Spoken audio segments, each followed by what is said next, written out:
This isn't emotional intelligence. It's emotional dominance. The kind that turns triggers into tactics. You no longer absorb energy. You redirect it. They can insult you, ignore you, try to break you, but you won't flinch. Because stillness isn't passivity. It's control. And control wins battles without making sound. Before we begin, understand this isn't advice. It's a recalibration. And to handle it without breaking, I've divided it into 3 parts.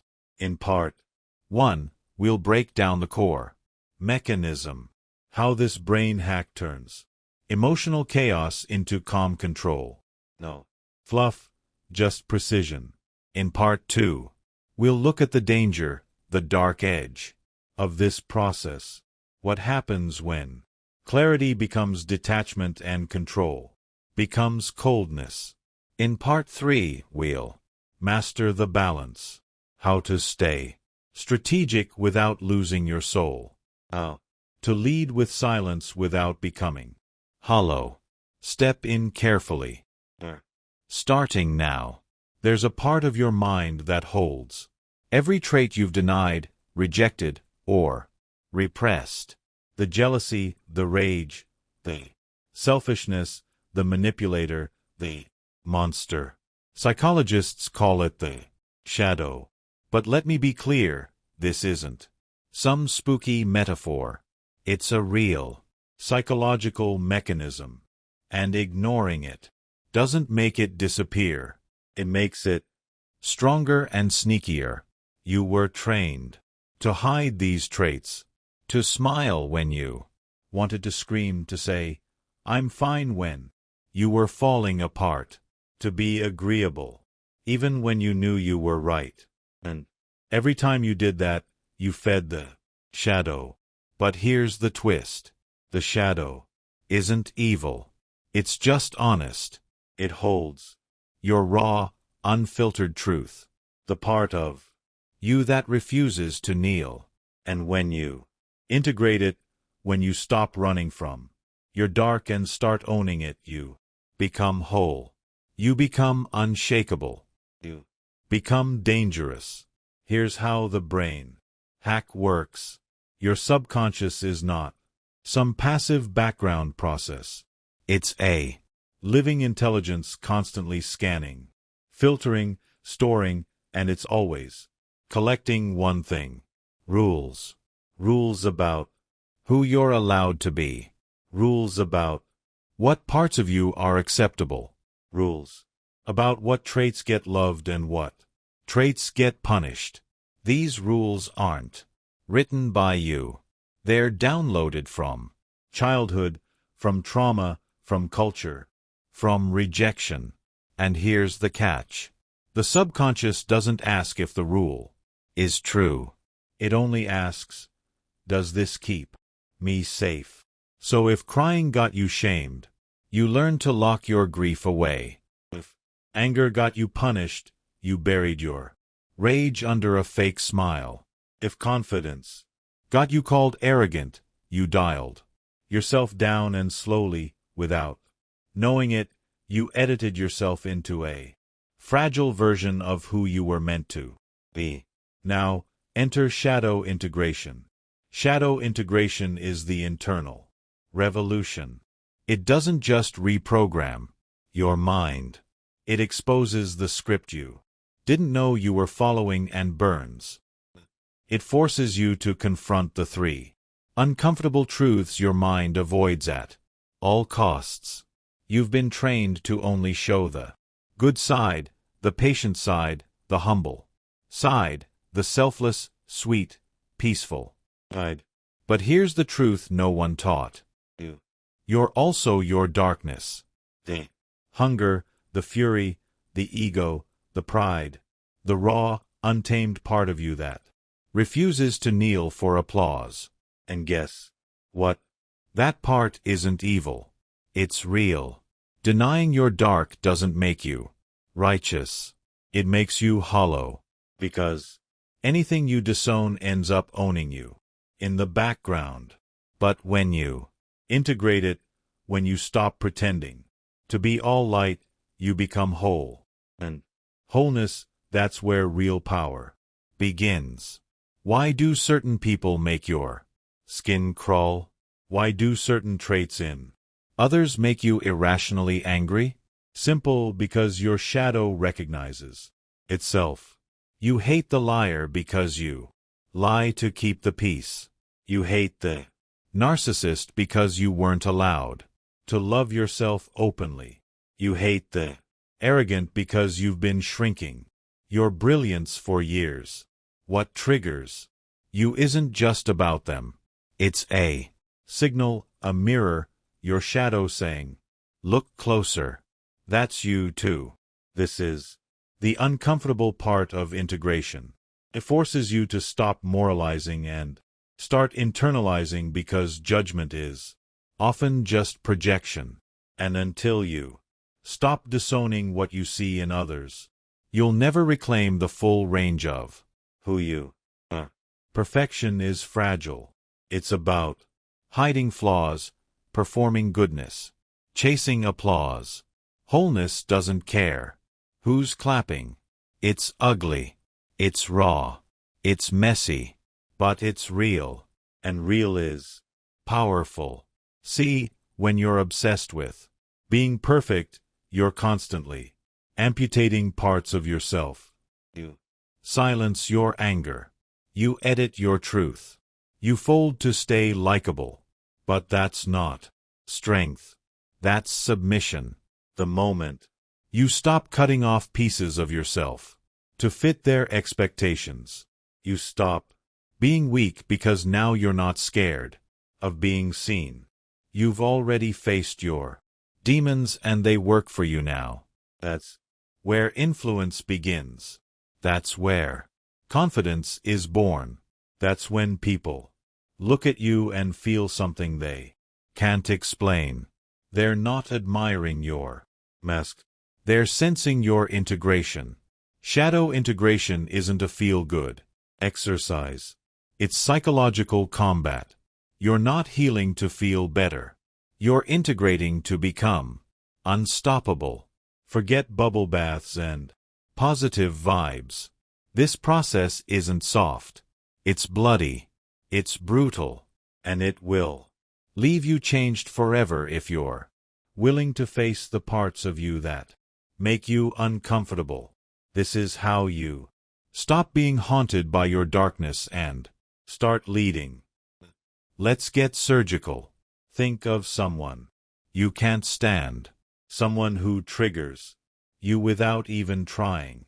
The kind of person who makes your jaw clench, your chest tighten, your thoughts race.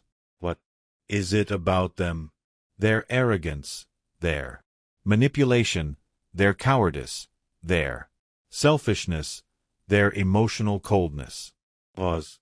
Feel the emotion rise. Don't justify it. Don't intellectualize it.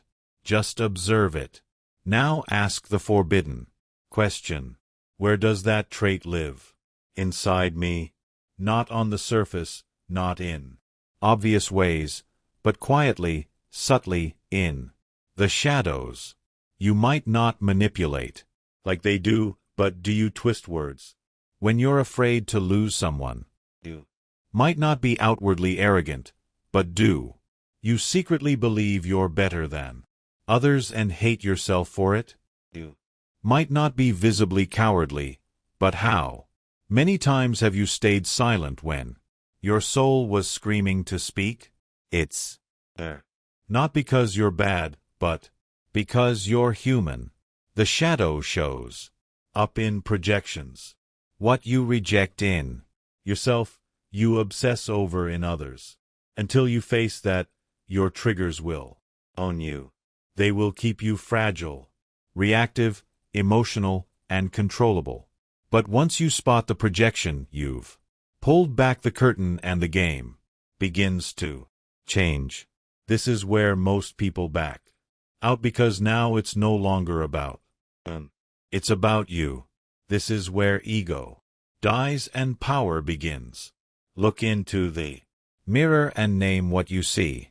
Not the sanitized version, not the filtered, socially acceptable label. Name the raw truth. Don't call it leadership if it's control. Don't call it passivity if it's cowardice. Don't call it humility if it's self-eraser. Don't call it caring if it's emotional manipulation. Give your shadow a name, not to shame it, to claim it. Could be the tyrant, the seducer, the coward, the leech, the addict, the martyr, the liar, the ghost, the predator. Whatever it is, call it by its true name, because clarity is the beginning of control. What you won't name, you can't transform. What you can't own will own you. And if you keep hiding from the name, it'll just keep hijacking your life from the dark. Now that you've spotted the trait, now that you've named it, here's the question that shatters illusions. How would my life improve if I used this trait consciously? Read that again. Let it burn. You're not here to erase the shadow. You're here to weaponize it. Because when you use a dark trait with awareness, it becomes a tool, not a toxin. Examples: if you've repressed anger your whole life, then maybe your life would improve if you finally used it to create boundaries, to stop being a people-leasing doormat, to stop letting others walk over you with their expectations. Anger is sacred when it's clean. It's not chaos, it's protection. If you've disowned your manipulative side, then maybe your life would improve. If you started learning how to influence others ethically instead of being manipulated in silence. Because manipulation at its core is strategy, plus emotion. When aligned with truth, it becomes persuasion. If you've suppressed your selfishness, then maybe it's time to ask, what would happen if I put myself first for once? Not in cruelty, but in sovereignty. Because martyrdom kills slowly, and no one will thank you for bleeding quietly. This is the turning point. You're no longer reacting to your shadow. You're no longer running from it. You're training. You're not letting the monster roam wild, but you're also not locking it in a cage to starve. You're putting it on a leash. You're whispering, "We do this my way." Now, that's integration. That's maturity. That's where chaos becomes control and darkness becomes direction. You don't destroy the shadow. You don't purify it. You reclaim it. You stop pretending to be light and you start choosing to be whole, because no one fears a perfect person, but everyone respects the one who's walked through their dark and came back armed. You've seen the cracks in the mask. You felt the shift. And if you're still watching, you're not just curious. You're ready to outthink the world. But the whisper secret doesn't just make you aware, it makes you ruthless. Inside the full audiobook and ebook, you'll discover how to turn emotional chaos into cold clarity, how to manipulate without guilt, and influence without noise, how to build a mind immune to rejection, betrayal, and psychological control, and how to install the mental overlord framework into your nervous system. 15 chapters, no fluff, just raw tested control. You'll find it in the pinned comment, but only use it if you're ready to stop explaining and start executing from it. So, you want to be powerful? Good. But before we go any further, let me give you a warning. This path, it's not a trend. It's not a personality upgrade. It's a psychological reckoning. Because The moment you unlock your shadow, you activate a force that doesn't play nice. A force that doesn't care about your intentions. A force that, if mishandled, will destroy you from the inside out. Here's the danger. If you awaken the shadow without discipline, without self-awareness, without a code, you don't become a master of darkness. You become its slave, because power without control isn't power, it's corruption. This is the fork in the road. One path leads to sovereignty. The other leads to self-deception. And the tragedy, most people think they're on the first path, when they're already halfway down the second. Why? Because they confuse awareness with integration. They read a few books, do some journaling, discover their toxic traits, maybe even learn to talk about them, and then they stop. They think they've done the work, but all they've done is wake the dragon with no leash to control it. When the shadow isn't integrated, it hijacks you. Doesn't scream. It whispers. It doesn't explode. It leaks. And here's how it shows up. Covertly, subtly, insidiously. Passive aggression disguised as kindness. You smile. You nod. You say, "No worries." But deep down you're seething. And that rage, it bleeds out through sarcasm, guilt trips, and silent punishments. Jealousy masked as self-righteousness. You don't say you're envious. You say they're shallow, materialistic, fake. You moralize what you secretly crave so you don't have to feel your inadequacy. Control dressed up as helping. You say you're just being supportive, but really you're micromanaging, manipulating, trying to control people's outcomes so you feel secure. Ego pretending to be confidence. You talk big, post louder, brag smoother. But it's not confidence. It's compensation for how empty you feel when no one's looking. This is the shadow. Unintegrated. This is the danger of knowing yourself just enough to be dangerous, but not wise. You don't become a force of nature. You become a walking contradiction. You wear a mask of growth while secretly decaying. You see it everywhere. The fake healers who project their unresolved trauma onto others, then call it guidance. The nice guys who hide manipulation behind politeness, then call it chivalry. The spiritual narcissists who talk about alignment and vibration while controlling everyone around them through shame and superiority. They think they're awakened, but in reality, they're possessed, not by demons, but by the unclaimed parts of themselves that now run the show. This is what happens when the shadow isn't integrated. Gets weaponized blindly, impulsively, destructively, and the worst part, you won't even know it's happening because the shadow is subtle. It doesn't take over your life like a horror movie demon. It just distorts your motives, corrupts your clarity. It blurs the line between power and pathology until you can't tell the difference. So, let me be brutally clear. If you're not ready to take full responsibility for your darkness, if you still want to be liked more than respected, if you still need to be the good one in every room, if you're still afraid of being seen for who you really are, don't do this work. Because once the shadow wakes up, it doesn't go back to sleep.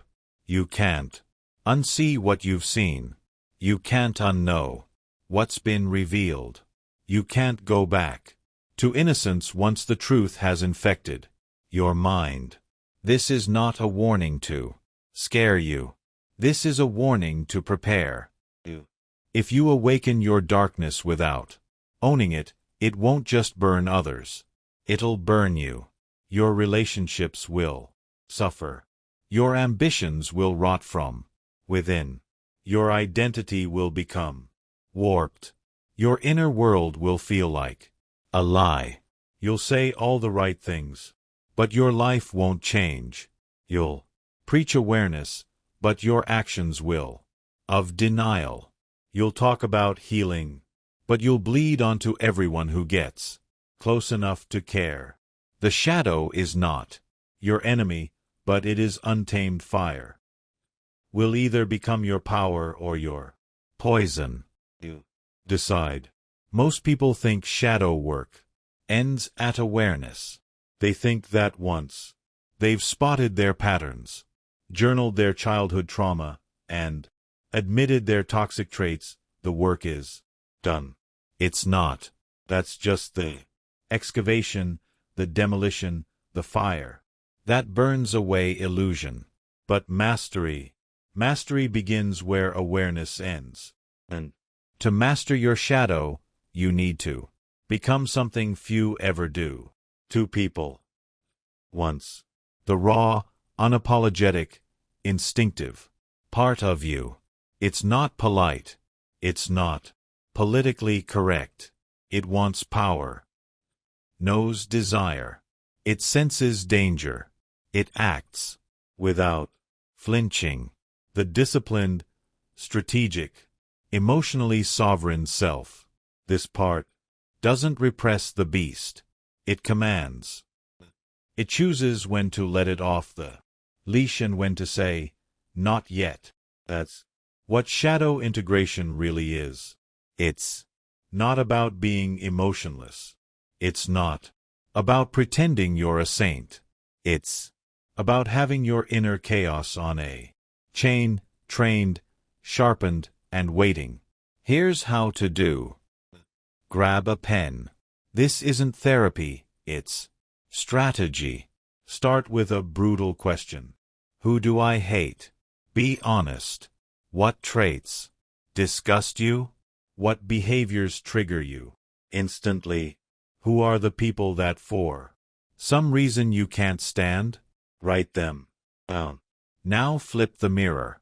Ask, where have I done this before? Where does this trait live in me?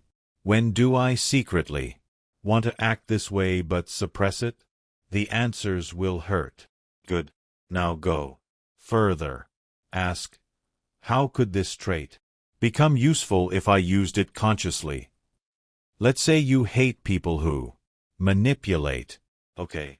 Maybe you've suppressed your ability to persuade. Maybe you've always played fair while getting outplayed. Now ask, what if I learned the art of influence? Not to deceive, but to protect myself, to move with intention, to shape outcomes rather than be at their mercy. That's how you build your shadow map. It's not a diary. It's a blueprint for power. You'll start seeing patterns. You'll realize the people you hate most are often mirrors. They're the parts of you you were never allowed to express. And once you see that, you stop judging. You start training. This is where you turn insight into instinct. Think of a moment that would usually trigger your shadow. Being disrespected, being rejected, being publicly challenged, getting called out, getting ignored. Normally, you'd either explode or collapse. You'd either react out of pain or shrink into silence. Now, imagine the version of you that has mastered their darkness. Not the fake, not the I'll pretend to be over it mask, but the version of you that can lean into pressure without losing composure. They don't bark. They don't beg. They don't justify. They don't try to win approval. They hold eye contact. They speak few words. They don't flinch. Rehearse that over and over day after day. Burn that version of you into your nervous system because repetition rewires response. And when the real moment comes, you won't revert. You'll respond like a weapon. I allow this part of me, but I command it. This is your internal mantra. Because most people do one of two things. Reject the trait entirely. They say, I'm not angry. I'm not jealous. I'm not manipulative. Which is a lie. And lies make you weak. Get consumed by it. They say, this is just who I am. Which is an excuse. And excuses make you reckless, but mastery lives in the middle. Sounds like this. I allow my anger, but I choose where to aim it. I allow my manipulative instinct, but I use it with awareness, not desperation. I allow my hunger for power, but I feed it with integrity, not impulse. This is the voice of a trained mind, a mentally armed human being. Person who knows their darkness and doesn't fear. It's not soft. It's not polished. It's not politically approved. Real power is messy. It's earned through internal war. The ones who win in this world, they're not always the nicest.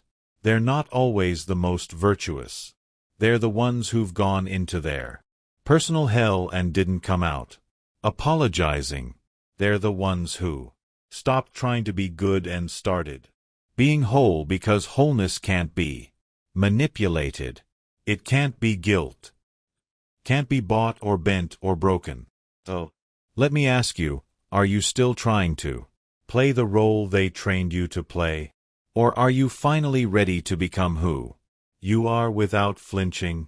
Because the world doesn't need more obedient, polished, soft-spoken souls begging for validation. It needs people who know how to command their dark, not repress it, not glorify it, but lead it. This is shadow integration. It's not a feel-good path. It's a dangerous one. But if you walk it fully, you won't just survive. You'll become something most people can't explain but instinctively respect.